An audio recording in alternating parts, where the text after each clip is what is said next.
Bismillahirrahmanirrahim. Rabbi zidni ilma. My dear students, we want to continue the topic where we left it last day. Last time हम लोगों ने बात की थी आप लोगों के साथ कि हमारे मसल की फंक्शनल एनाटॉमी क्या है, और उसमें हमने डिस्कस किया था कि there is a unit, functional unit of the muscle that is called as sarcomere, and there are many sarcomeres that lie along with one another and they make a fiber that is called as muscle fiber, or it was basically demarcated by the Z lines and bisected by M lines. तो जो M lines थी वो हमने draw की थी कल red, और उसको ड्रॉ किया था बिल्कुल सेंटर में, और साइडों पे थी हमारे पास Z lines. और आपको ये वाली बात भी याद होगी माय डियर स्टूडेंट्स कि जी लाइंस के साथ अटैच थी हमारे थिन फिलामेंट्स और एम लाइन के साथ अटैच थे हमारे थिक फिलामेंट्स, राइट. आइए देखते हैं कि इन पर्टिकुलर फिलामेंट्स को काम कैसे करना है. उसको अंडरस्टैंड करने के लिए आज हम पढ़ने वाले हैं sliding filament model. Let's see it on the white board. Yes my dear students, आप एग्री करेंगे कि हमने कल बात को यहीं पे छोड़ा था, और इसमें ये जो लाइंस हमने ड्रॉ की हैं they are representing what a sarcomere. तो यहाँ से लेके यहाँ तक एक सार्कोमेरिक यूनिट है और यहाँ से लेके यहाँ तक एक दूसरा सार्कोमेरिक यूनिट है. तो हमने दो फंक्शनल सेल बनाए हैं एक मायो फाइबर में से, ये सार्कोमेयर 1 और ये sarcomere 2. When such thousands of sarcomeres combine together, तो they form a muscle fiber. और आपको ये वाली बात भी याद होगी माय डियर स्टूडेंट्स कि इन sarcomeres के around there was a network of tubule जिसे हमने सार्कोप्लाज्मिक रेटिकुलम का नाम दिया था. होता ही हमारे डियर स्टूडेंट्स कि जब हम रेस्टिंग फेज पर हैं, ये सबसे पहली बात कर रहे हैं, ये इस पॉइंट की बात कर रहे हैं, जब हम रेस्टिंग फेज में हैं, जब हमारा मसल कोई काम नहीं कर रहा, तो उस टाइम पे हमारे सार्कोमियर्स मैक्सिमम लंबे होते हैं, उनकी लेंथ मैक्सिमम होती. But whenever our muscle undergo contraction, तो आप देख रहे हैं कि उनका रेलेवेंट और रिलेटिव साइज छोटा होता चला जाता है, राइट. तो रिलैक्स फॉर्म में सार्कोमियर की लेंथ बड़ी और कॉन्ट्रैक्टेड फॉर्म में लेंथ छोटी हो जाती है या लीस्ट हो जाती है. इनकी लेंथ्स में इतनी ज़्यादा कमी कैसे होती है? बिकॉज आपको याद है कि हमने ये बात कही थी कि हमारे जो मसल फिलामेंट्स हैं they are inelastic and incompressible, यानी कि जो मसल के फिलामेंट्स हैं, I am talking about actin and myosin, they are incompressible and they are inelastic, यानी कि ना तो मैं एक्टिन को खींच सकता हूँ ना उसे दबा के छोटा कर सकता हूँ. तो फिर इतनी ज़्यादा चेंज इनके साइज में कैसे आती है, इसको एक्सप्लेन किया दो साइंटिस्ट ने. उनमें से एक का नाम था मेरे पास my dear students H Huxley and other one was F Huxley. ये हग्सले फैमिली का मसल फिजियोलॉजी पे बहुत ज़्यादा काम है. They were of course myologists. The person who study muscle physiology is called as myologist. तो ये पूरी फैमिली ने इस मसल फिजियोलॉजी पे काफ़ी ज़्यादा काम किया है. इन्होंने एक मॉडल प्रपोज किया जिसे हम ऑलरेडी लिख चुके हैं आप लोगों के ऊपर, स्लाइडिंग फिलामेंट मॉडल. कि जो फिलामेंट्स हैं वो कभी सिकुड़ते या फैलते नहीं हैं, बल्कि हमेशा इन थिक फिलामेंट के ऊपर थिन फिलामेंट स्लाइड करते हैं, राइट. इन थिक फिलामेंट्स के ऊपर थिन फिलामेंट स्लाइड करते हैं. क्या आप लोग इसको मोर अप्रोप्रिएटली यूँ बोलेंगे कि जो थिन फिलामेंट्स हैं उनको ड्रैग करते हैं, खींचते हैं अपनी तरफ ये वाले थिक फिलामेंट्स. और अगर आपको कल की बात याद हो तो मैंने आपको ये बताया था माय डियर स्टूडेंट्स कि हमारे पास यहाँ पे इनके क्या होते हैं, हेड्स होते हैं, समथिंग लाइक इट. आपको ये वाली बात भी याद रखनी है कि जब हमारा मसल रेस्टिंग फेज में है तो ये वाले हेड्स यहाँ बिल्कुल साथ पड़े होते हैं, means they are not in erect position, बल्कि वो बिल्कुल स्मूथ पड़े हुए होते हैं। लेकिन जब कभी भी इन्हें ऑर्डर आता है कि मसल शुड अंडरगो कॉन्ट्रैक्शन और इसके ऊपर जो फर्दर चेंजेस आएगी डिस्कस करती हैं आप लोगों के साथ, तो फिर ये वाले मायोसिनेट्स ये 90 डिग्री के एंगल पे क्या हो जाते हैं, खड़े हो जाते हैं, सीधे हो जाते हैं, समथिंग लाइक इट, ऐसे सीधे खड़े हो जाते हैं। तो ये समझ लें कि ये उनकी नॉन फंक्शनल फॉर्म है और ये इनकी फंक्शनल फॉर्म, राइट। ये इनकी नॉन फंक्शनल फॉर्म है और ये इनकी फंक्शनल फॉर्म है। तो इस तरह के बहुत सारे heads they are lying over here का कलेक्टर याद करें, आपको ये सारी बात याद आ जाएगी। फिर आपको ये वाली बात भी याद है कि इस पर्टिकुलर पॉइंट पे मीन्स जी लाइन पर यहाँ पे क्या अटैच थे हमारे actin filament, somewhere here and somewhere here, somewhere here. ये सारे के सारे क्या हैं जो मैं ब्लैक ड्रॉ कर रहा हूँ, दीज आर एक्टिन फिलामेंट्स जो मैं अब ड्रॉ कर रहा हूँ।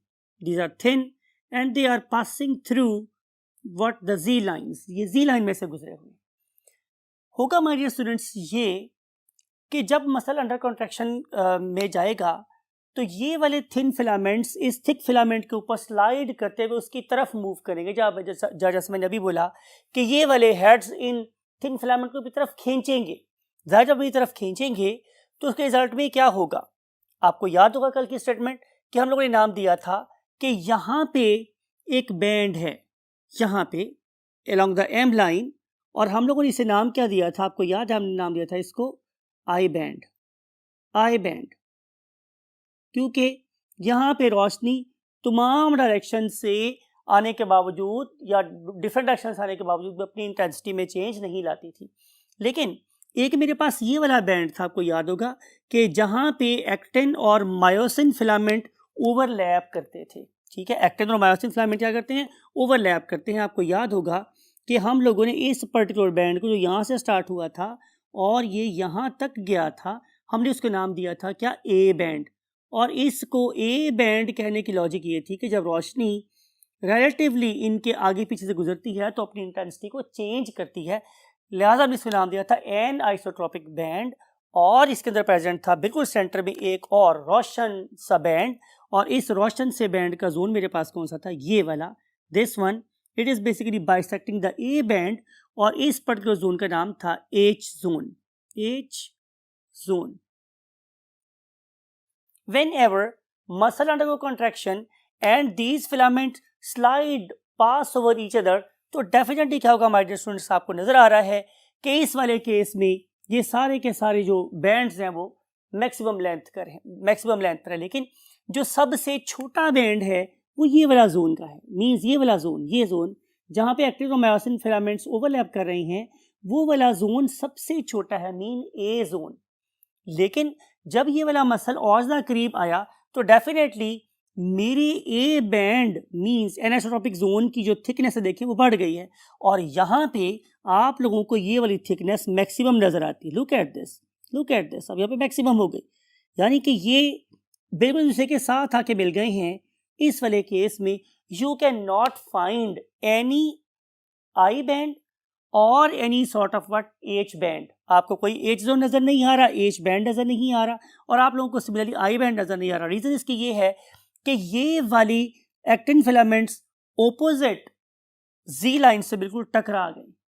तो इस वाले केस में ऑल सार्कोमियर और functional unit of the muscle will represent as A band. तो यहाँ पे हमें सारे का सारा जो बैंड नजर आएगा वो क्या होगा, ए बैंड नजर आएगा, क्योंकि अब यहाँ पे दोनों किस्म के फिलामेंट प्रेजेंट है, एक्टिन भी और मायोसिन भी। लेकिन जब मसल की कॉन्ट्रैक्ट होने का इम्पल्स खत्म हो जाएगा या मसल रिलैक्स होना चाहेगा, मींस अब हम लोग वापस इस फेज में जाना शुरू करेंगे, तो डेफिनेटली हर गुजरते लम्हे के साथ साथ एच जोन भी होना शुरू होगा और जाहिर है आई बैंड भी होना शुरू हो जाएगा। ता वक्त है कि हमारे पास मसल कंप्लीट रिलैक्स नहीं हो जाता, तो फिर मैक्सिमम बड़ा आपको नजर आएगा व्हाट, आई बैंड, मैक्सिमम बड़ा आपको नजर आएगा एच जोन, और बहुत छोटा छोटा नजर आएगा आप लोगों को कौन सा जोन, आई जोन, ठीक है, सॉरी ए जोन। तो ए जोन यहाँ पे सबसे छोटा है, इतना सा ए जोन है और इतना सा ए जोन है जहाँ पे दोनों किस्म के फिलामेंट्स हैं, और आप लोगों को यहाँ पे ए जोन काफी बड़ा नजर आ रहा है और यहाँ पर आई बैंड भी काफी बड़ा नजर आ रहा है। यहाँ पे आई बैंड और छोटा हो गया, एच बैंड और छोटा, अगर यहाँ पर जब मुकम्मल गायब ही हो गए। तो इसको दिया था, इस मॉडल को दिया था किसने, एच हग्स लेने और एफ हग्स लेने, राइट। अब आप इमेजिन करें कि अगर सिर्फ 2 सार्कोमेयर के आपस में बंद होने से साइज में इतना चेंज आ गया है, तो जब मेरे पास हजारों लाखों सार्कोमेयर यूनिट्स आप क्या करेंगे, एक दूसरे के ऊपर पास करेंगे, तो इतनी बड़ी मूवमेंट होना कोई डिफिकल्ट बात नहीं है। तो हमारे मसल्स इतनी बड़ी मूवमेंट कर पाते हैं, उसी रीज़न यही है कि हमारे मसल के अंदर हजारों लाखों सार्कोमेयर यूनिट एक ही मसल फाइबर में present, and when all these sarcomeric units come you can say contract, तो they will reduce the size of the muscle। आपने ये वाली बात भी रखनी है कि जब हम अपने डोले के ऊपर एक धागे को बांध के उसको तोड़ने का मुजाहरा कर रहे होते हैं, तो उस टाइम पर भी बेसिकली जो हमारे मसल्स के फाइबर्स हैं वो कभी भी कंप्रेस नहीं होते, बल्कि जी लाइन से टकराने के बाद वो अपने आप बेंड होते हैं। बेंड होंगे जब, तो उनके वहाँ थिकनेस में इजाफा होगा, और जो हमारी फाइबर की थिकनेस है उससे वो वाली फोर्स ओवरकम हो जाएगी और हमारे डोले पे बंधा हुआ धागा ब्रेक हो जाता है। अब हमने ये देखना हमारे डियर स्टूडेंट्स कि ये जो ब्रिजेस हमने बात की थी कि जो बेसिकली स्लाइडिंग करवा रहे हैं एक्टिन फिलामेंट की ओवर मायोसिन फिलामेंट्स, इन पर्टिकुलर ब्रिजेस को बनाने वाली, तोड़ने वाली कौन सी चीज़ है, इसको अंडरस्टैंड करने के लिए हम मूव करते हैं next part of the board पे और देखते हैं कि हम क्या पढ़ने जा रहे हैं। यस माय डियर स्टूडेंट्स, हमने कल वाली डायग्राम दोबारा आप लोगों के लिए ड्रॉ करते हैं। आपको याद होगा कि हम लोगों ने एक्टिन फिलामेंट की बात की थी। एक्टिन एक बीडेड स्ट्रक्चर, कुछ इस तरह का बीडेड स्ट्रक्चर था। फर्दर यू कैन इसको डिटेल में नहीं ड्रॉ कर रहे, आपको पता है कि इसके अंदर बीड्स हैं और ये तस्बीह है जो ट्विस्ट हुई है, ठीक है ना। अब यहाँ पे ये जो पॉइंट्स हैं, समथिंग लाइक इट, ये जो पॉइंट है हमारे पास, या फिर ये वाला जो पॉइंट है, या फिर ये वाला जो पॉइंट है, these are basically the binding sites. ये वो बाइंडिंग साइट्स हैं कि जिनके ऊपर आके मायोसिन हेड्स अटैच होते हैं। कैसे? इस तरह से, something like it, something like it और समथिंग लाइक इट, ऐसे अटैच हो जाए। इस वक्त ये वाला मायोसिन हेड इस फॉर्म में ले कर रहा है। जब ये वाला मायोसिन हेड इस पर्टिकुलर एक्टिन फिलामेंट को ड्रैग करना चाहता है, तो it flix it towards the centre. ये इसको इस तरफ को खींचता है, राइट। ये इसको इस तरफ को खींचेगा और ये इसको इस तरफ को खींचेगा। जब ये तमाम इस तरफ मूव कर जाएंगे, तो फिर इस वाले पॉइंट से फॉर एग्जांपल ये जुड़ जाएगा, इस वाले पॉइंट से ये जुड़ जाएगा, इस वाले पॉइंट से जुड़ जाएगा, और ये वाला अगले वाले मायोसिन हेड से जुड़ जाएगा।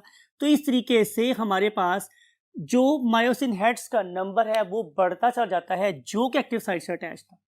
More number of myosin heads attached with actin sites means more energy, right? इसका मतलब ये होगा कि जब मेरा मसल फुली कॉन्ट्रैक्टेड फॉर्म में है, तो उस वक्त मेरे मसल के अंदर मैक्सिमम स्ट्रेंथ पैदा हो गई। लेकिन अगर मैं इस पर्टिकुलर फिलामेंट को मैक्सिमम यहाँ तक स्लाइड किया होता, मैंने सिर्फ इतना स्लाइड किया होता माय डियर स्टूडेंट्स, तो फिर जाहिर है कम नंबर ऑफ क्या बनते, ब्रिजेस बनते मेरे पास।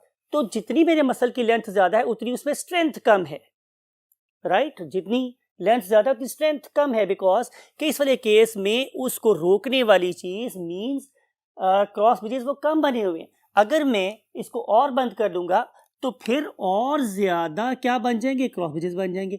मैंने इसको और बेंड किया तो और ज्यादा क्रॉस ब्रिजेस बन गए, और ज्यादा बेंड किया और ज्यादा क्रॉस ब्रिजेस बन गए, और मैक्सिमम बेंड कर लिया तो मैक्सिमम क्रॉस ब्रिजेस बन गए। तो इस टाइम पे चूंकि क्रॉस ब्रिजेस का नंबर मैक्सिमम है, तो अब मेरी बाजू को खोलना बहुत डिफिकल्ट हो जाएगा। लेकिन बाजू की लेंथ अगर ज़्यादा होगी तो उसको नीचे गिराना या खोलना आसान होगा। सवाल ये है कि ये क्रॉस ब्रिजेस बनते कैसे हैं?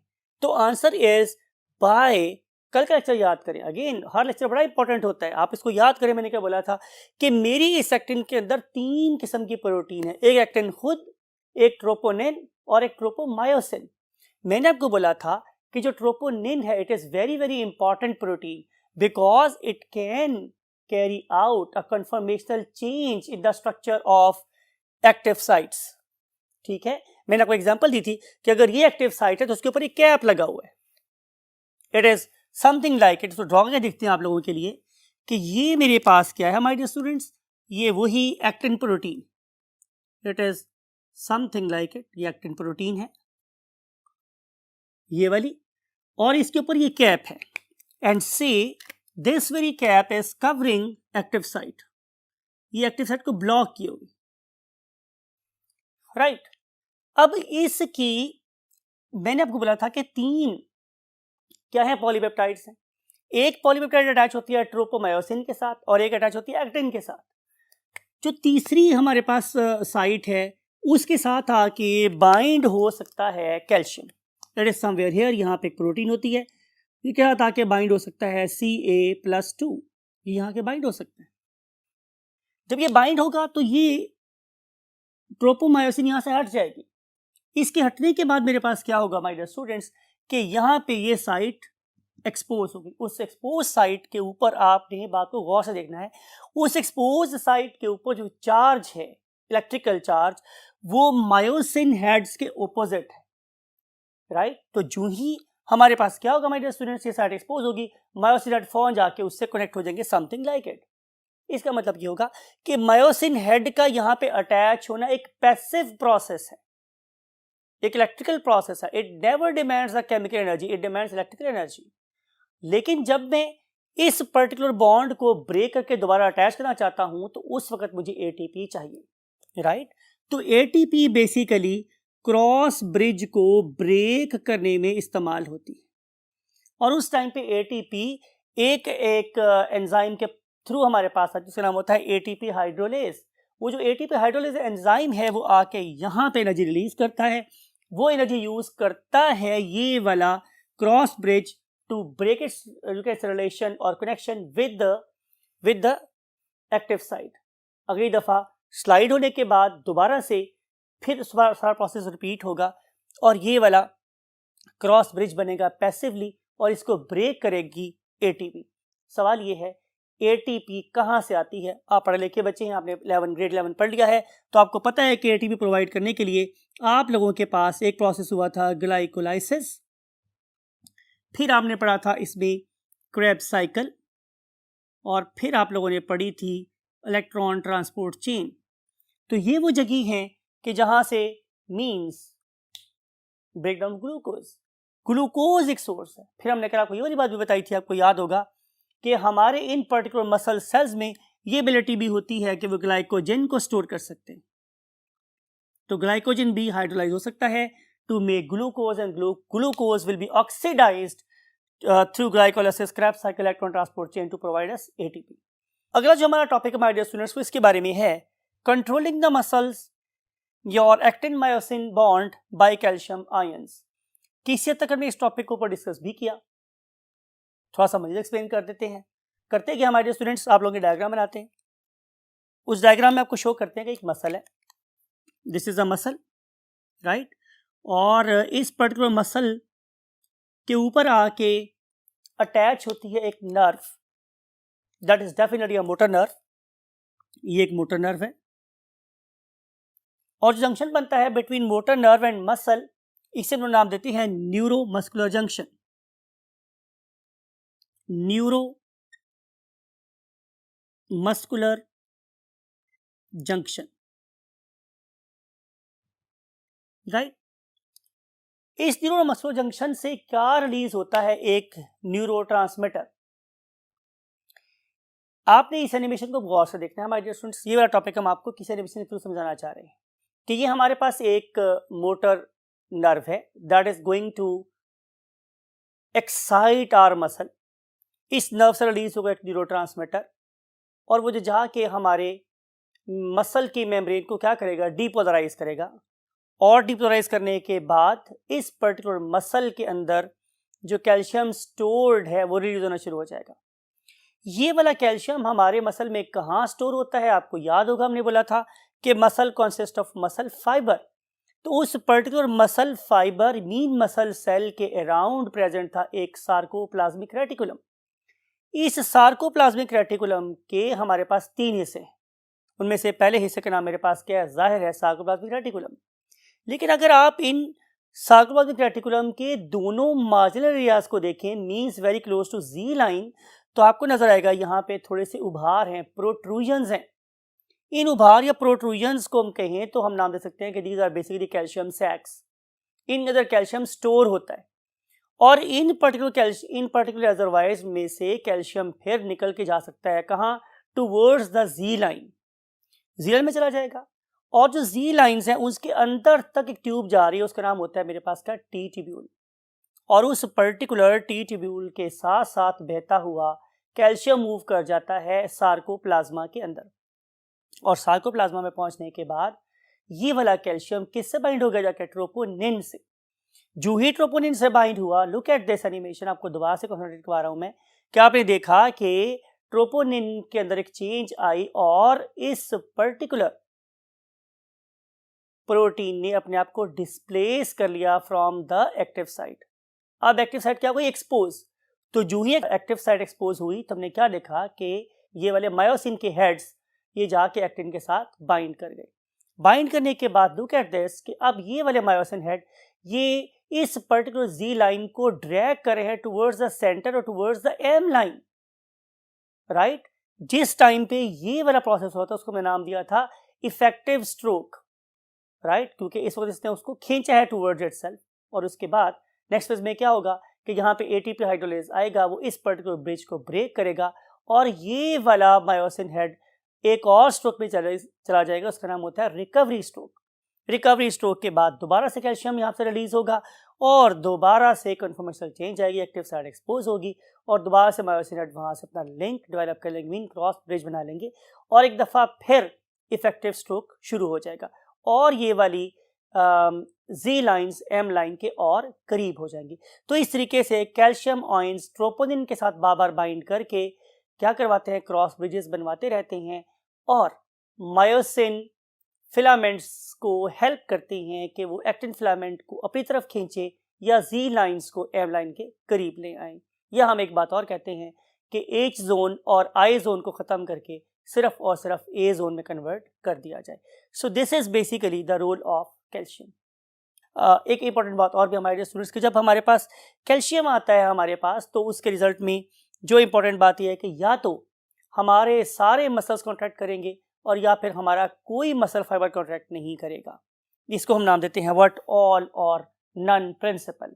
यानी कि अगर आप लोगों के मसल को एक सफिशिएंट थ्रेशहोल्ड से ऊपर इलेक्ट्रिकल इम्पल्स आएगी तो ही मेरा मसल कॉन्ट्रैक्ट करेगा। अगर उस पर्टिकुलर थ्रेशहोल्ड से कम वैल्यू है तो इसका मतलब है कि सफिशिएंट अमाउंट में कैल्शियम ही रिलीज नहीं होगा, तो फिर मेरे मसल का कोई भी मसल कॉन्ट्रैक्ट नहीं करेगा। It is called as all or none principle. Now jump to the next part of the board and see what we're going to study in the last column of the board.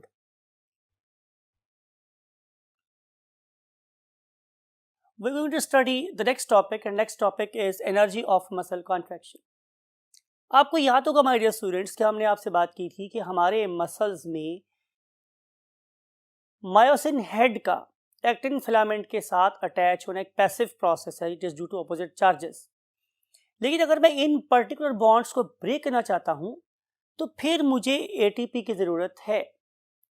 जाहिर है ATP मेरे पास कहां से आएगी, मैंने आपको बोला था ग्लाइकोलाइसिस, देन क्रेब्स साइकिल और देन इलेक्ट्रॉन ट्रांसपोर्ट चेन। इन तीनों वे से बेसिकली क्या प्रोड्यूस हो रही है, एटीपी। आपको ये वाली बात भी याद है कि अगर मैं ग्लाइकोलाइसिस की बात करूं तो ये हमारी रेस्पिरेशन का एन एरोबिक फेज है, और अगर मैं बात करूं ग्लाइकोलाइसिस क्रेब्स साइकिल की और इलेक्ट्रॉन ट्रांसपोर्ट की तो यस ये एक एरोबिक फेज है। जब तक आप लोगों के मसल्स में सफिशिएंट अमाउंट में ऑक्सीजन अवेलेबल रहती है तो तब तक एटीपी बनती रहती है और आपके मसल्स विदाउट एनी प्रॉब्लम क्या करते रहते हैं, कॉन्ट्रैक्शन रिलैक्सेशन करते रहते हैं। आप लोगों के मसल्स में अल्लाह ताला ने बहुत सारी एबिलिटीज दी हैं ताकि वो क्या करें, एनर्जी के सोर्स दोनों को स्टोर कर सके। फॉर एग्जाम्पल आप लोगों के मसल के पास एक रिमार्केबल एबिलिटी है कि वो ग्लूकोज की पॉलीमराइजेशन के बाद बनने वाले ग्लाइकोजन को स्टोर कर सकता है, राइट। तो जितना ज़्यादा किसी मसल में स्टोर्ड ग्लाइकोजन होगा इसका मतलब यह है कि उसके अंदर उतनी ही ज़्यादा एनर्जी मौजूद है, एनर्जी का सोर्स मौजूद है, उतनी ज़्यादा देर तक काम कर सकता है, राइट। फिर दूसरी बात मेरे पास क्या हमारे स्टूडेंट्स के हमारे मसल में एक और बड़े काम की चीज़ होती है, उसका नाम होता है haemoglobin. You know very very well कि हीमोग्लोबिन हमारे लंग्स में ऑक्सीजन लेती है और उसे ला के किसको कहाँ छोड़ देती है, मसल सेल के अंदर। लेकिन अल्लाह ताला ने आप लोगों के ब्लड के अलावा हमारे मसल को एक और प्रॉपर्टी दी है, वो ये कि इसके अंदर एक और रेड पिगमेंट होता है, उसका नाम होता है मायोग्लोबिन, राइट। ये मायोग्लोबिन क्या करेगी, एक्स्ट्रा ऑक्सीजन स्टोर रखेगी अपने मसल के अंदर। तो अगर आप लोगों के पास एरोबिक वे में ऑक्सीजन खत्म हो गई है तो फिर आप लोगों का मसल एनारोबिक कंडीशन होने के बावजूद due to presence of myoglobin aerobically respire करता रहता है। तो जब तक आप लोगों के मसल्स में ऑक्सीजन प्रेजेंट है, एटीपी बनती रहती है, आप लोग कभी भी डिप्लीशन ऑफ एनर्जी और डिप्लीशन ऑफ सोर्स का शिकार नहीं होते। तो ये है मेरे पास हमारी कॉन्ट्रैक्शन एनर्जी का सोर्स। लेकिन माय डियर स्टूडेंट्स, ऐसा भी तो हो सकता है कि जो आप लोग हैं उन्हें कभी ज़िंदगी में हिलने जुलने का ख्याल आ जाए, मीन्स आपको कभी कोई एक्सरसाइज करने का शौक चढ़ जाए आप लोगों को, या कोई गेम करने का ख्याल आ जाए आपको, या हफ्ते के एंड पे आप कभी बाहर क्रिकेट खेलने चले जाएं, ऐसा पॉसिबल हो सकता है। तो उस टाइम पे हमारे muscles they are not tuned up, they are not developed enough to work for 3 hours constantly or 4 hours constantly और in the gym to work for 1 hour constantly। तो उस टाइम पे हमारे मसल्स की ऑक्सीजन डिमांड ज़्यादा हो जाती है और हमारे मसल्स की ऑक्सीजन सप्लाई कम हो जाती है।